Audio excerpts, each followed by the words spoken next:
is the town of Coventry, in England, in 1057. Many people there are poor because of all the taxes. Earl Leofric doesn't listen to the cries of the poor people. At the Earl's castle, his wife, Lady Godiva, is angry. "You must stop all these taxes," she tells him.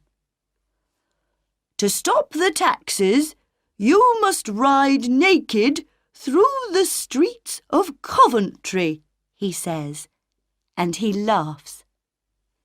But his wife is not laughing. "Very well," she says. "But are you happy for me to do this?" Yes, says Leofric. Lady Godiva meets the town councillors and tells them the news. "Dear lady, you can't do it," they say. "Oh, yes, I can," she says. Then she goes back to Leofric. "When she rides through the city, people must stay in their houses," the councillors say. "They must close their doors and windows. Nobody must see her." Soon, everyone is talking about Lady Godiva. "She wants to ride naked through the town," they say. "Is it true?"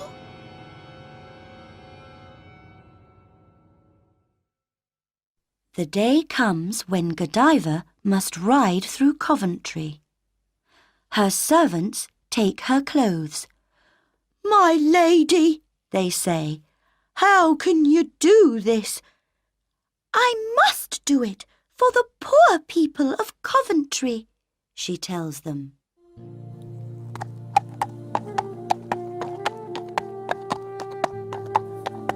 So Lady Godiva rides through the streets.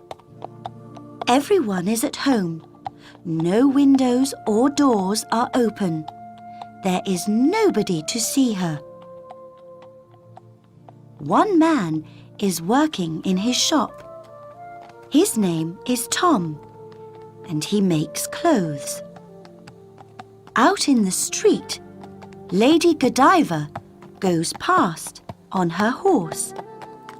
Suddenly, the horse neighs. Tom hears it in his shop. He opens his window and looks out.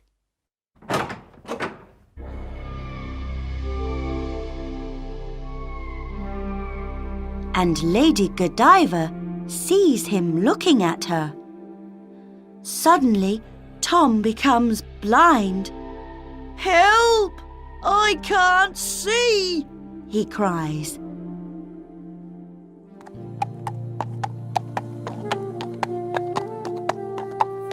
Soon, Lady Godiva arrives back at the castle. She puts on her clothes, then goes to her husband. "Now, can you stop those taxes, my lord?" she says. "Yes, my lady," says Earl Leofric. "But the taxes on horses must stay." He knows about the horse's neigh, you see. Johnny Appleseed.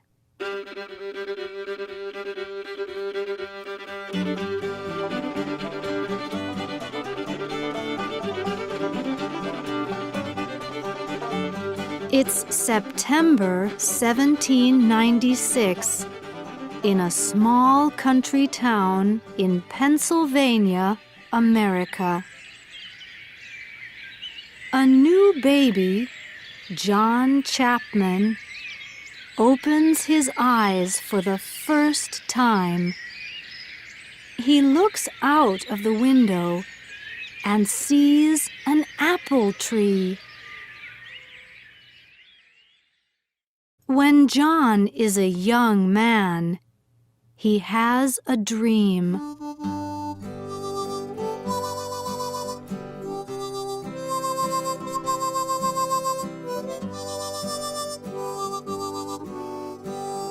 I see a land full of apple trees, he says.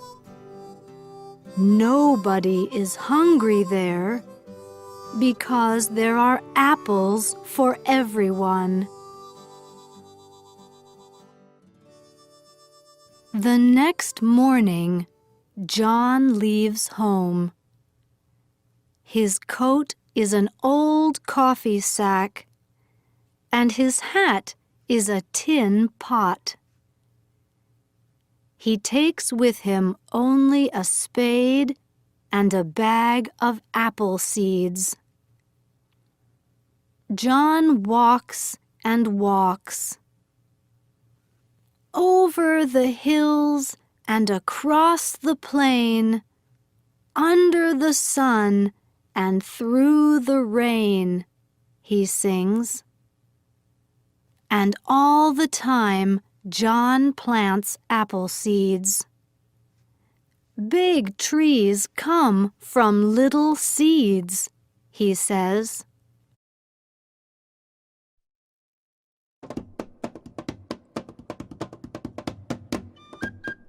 At this time, many people in America are moving west. They are making new towns with shops and houses in them. You need trees too, John tells the people in the new towns. And he plants his apple seeds there. The town people give him a new name, Johnny Appleseed.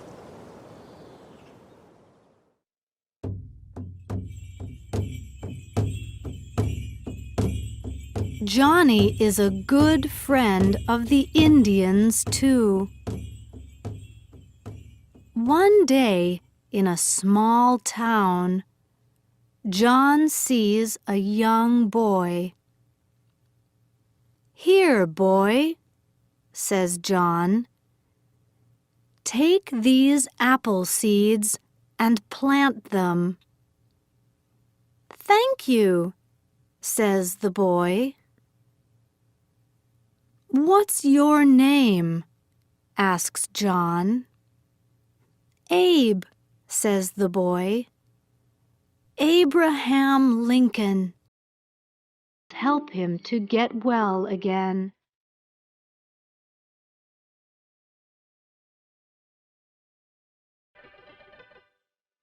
After many long years, John Chapman dies.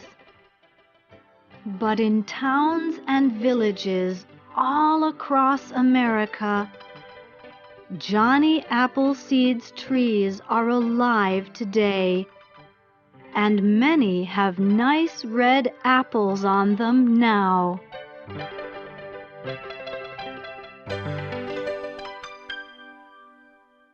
The end. King Matthias and the Good Shepherd.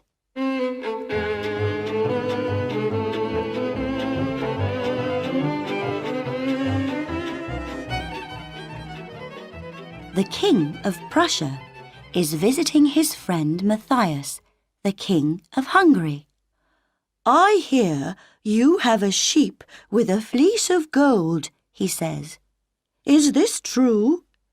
"Yes," says Matthias, "and I have a very good shepherd too. He never lies." "I can make him lie," says the King of Prussia, with a smile. "Do that, and half of Hungary is yours," says Matthias. "But I know my shepherd well, and no one can make him lie." "I can," says the Prussian king. "Or half of Prussia is yours, Matthias." "Very well," says the Hungarian king. Goes. I can hear your voice, says the shepherd. What do you want? I have 6 horses for you, says the Prussian king. But first, you must give me the sheep with the fleece of gold. No, says the shepherd. I can't steal from King Matthias. What about 10 horses, says the Prussian king. No, answers the shepherd. So the king goes back home to Prussia. The king of Prussia goes home and tells his daughter about the shepherd. I'd like to talk to him, she says. And she takes a bag of gold and a bottle of wine with her. Look, she says to the shepherd. I can give you a bag of gold for your sheep with the fleece of gold. Never, says the shepherd. I don't need your money.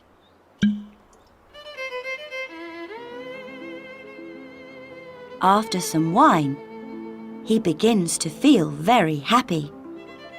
All right, he says. Take the sheep with the fleece of gold. But first, you must give me a kiss and be my wife.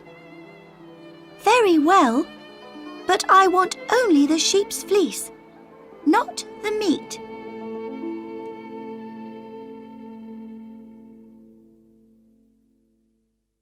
The girl takes the fleece back to her father, and the Prussian king is very happy.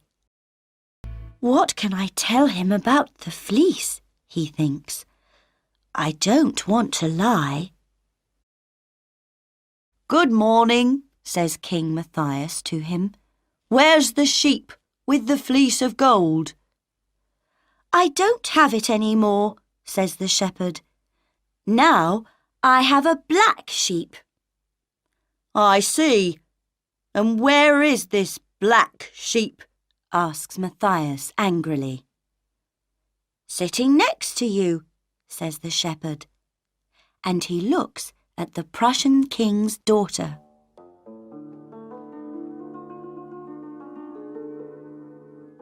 Shepherd, you speak truly, says Matthias.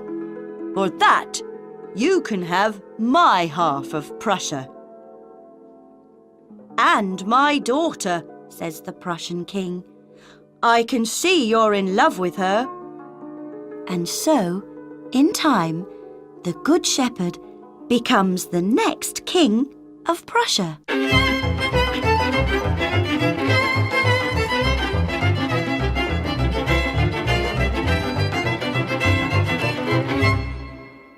The end.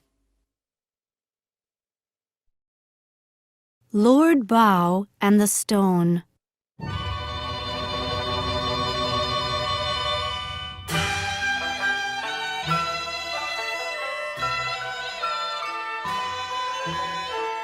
Lord Bow lives in the south of China.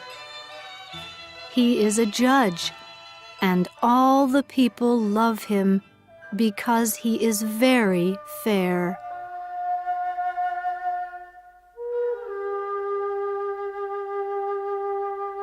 One day, he and his servant see a young boy in the town. The boy usually sells oil in the street, but now he is crying.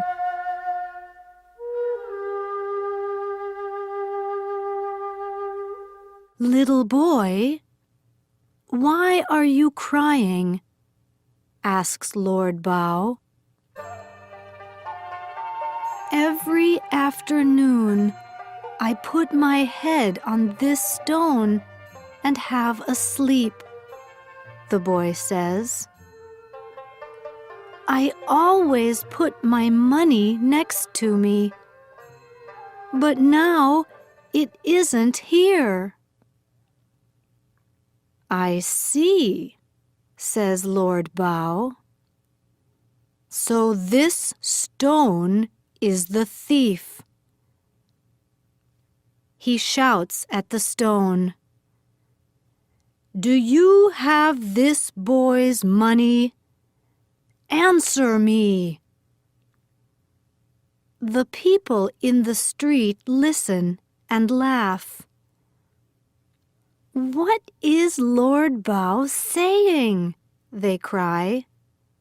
"He's mad."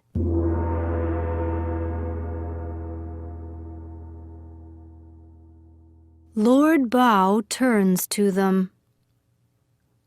"Are you calling me mad? I must fine every one of you a 1-cent coin for that."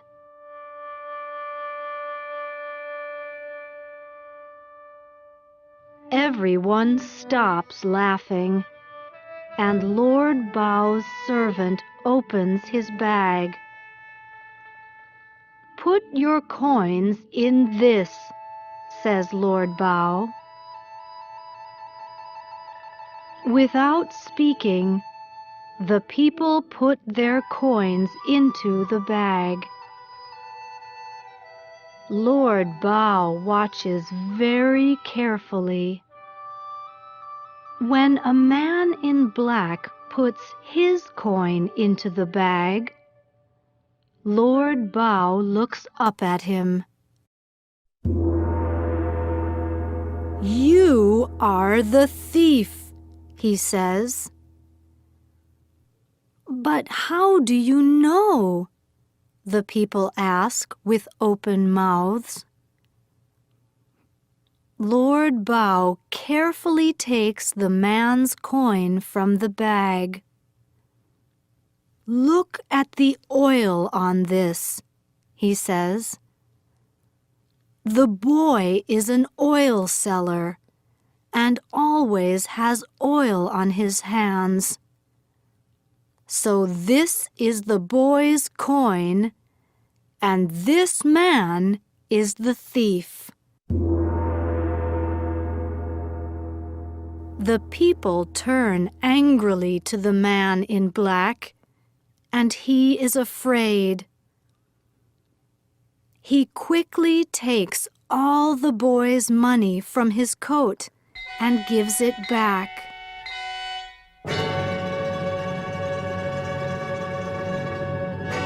The little oil seller is very happy.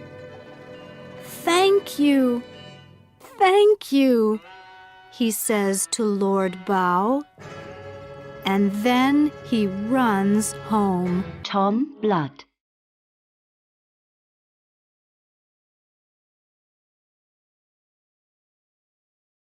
Tom Blood arrives home after fighting in the English Civil War. Where are you? He calls to his wife. But there's nothing in the house, and his wife isn't there. He looks at her picture. I must find her. But where? Perhaps she's in London. Tom goes to London to look for his wife, but no one can help him. Then, after 3 long days, a man gives him some good news. "She's living in that house over there," he says. Tom finds his wife in a small room. Why are you here? He asks. "We have no money, Tom," she says. "The king has our house and all our things. His men are taking everything from the losers in the Civil War."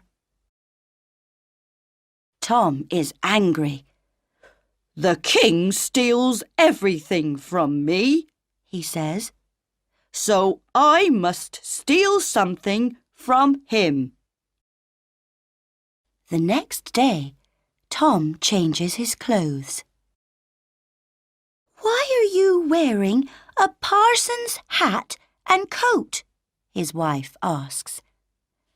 "We're going to the Tower of London," he says with a smile. They go to see the king's jewels.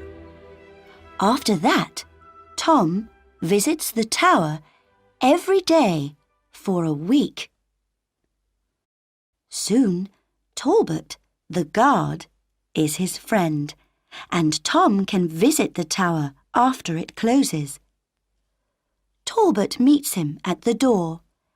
"Come in, parson," he says.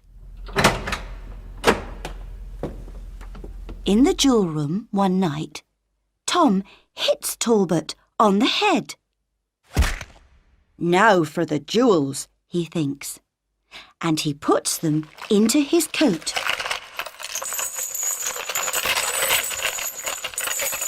Suddenly, lots of tower guards come running in. "The parson's stealing the jewels," one of them shouts. Later, the guards take Tom to the king.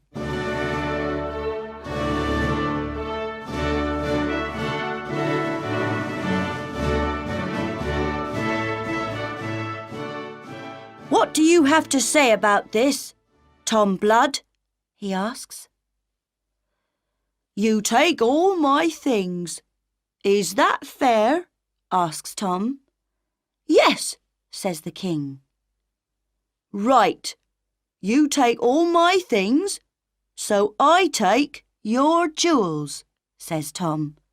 "Is that fair?" The king looks at Tom for a minute.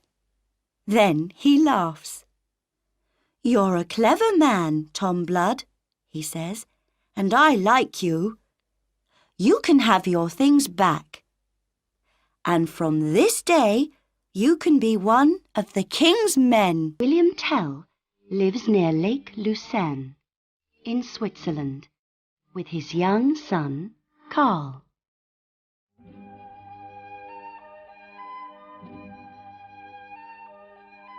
Every day, in the town near Tell's house, Baron Gessler makes everyone bow to his hat. They are all afraid of him. One day, Tell and his son go to the town. They walk past the Baron's hat without bowing. Just then, Gessler arrives. "What's this?" he says. "Bow to my hat, you dogs." "Never," says Tell. "Take him," shouts Gessler to his men.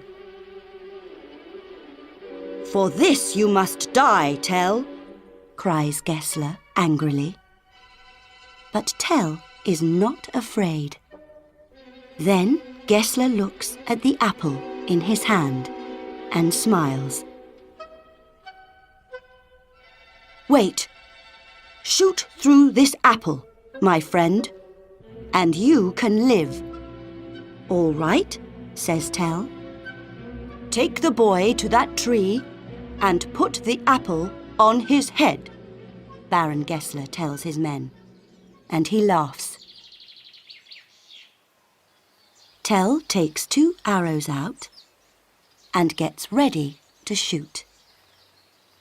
"You can do it, Father," shouts Carl. "Don't be afraid." William Tell shoots 1 arrow at his son, and it goes through the apple and into the tree. "Why have you got a new arrow ready?" asks an angry Gessler. "To shoot you, Baron," says Tell. "Take him to my castle," Gessler tells his men angrily.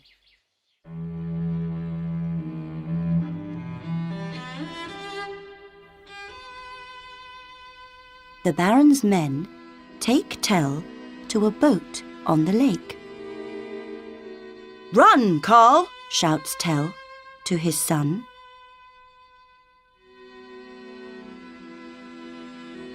People throw things at the Baron. They aren't afraid of him anymore. When the boat is out on the lake, there's a bad storm.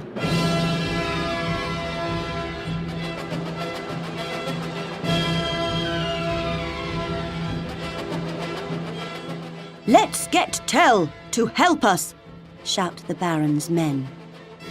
He's good with boats. So Tell steers the boat, but soon there are rocks in front of them. What are you doing? Gessler shouts at him.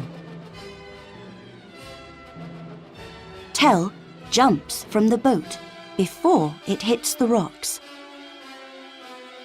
Suddenly, Gessler and his men are in the water.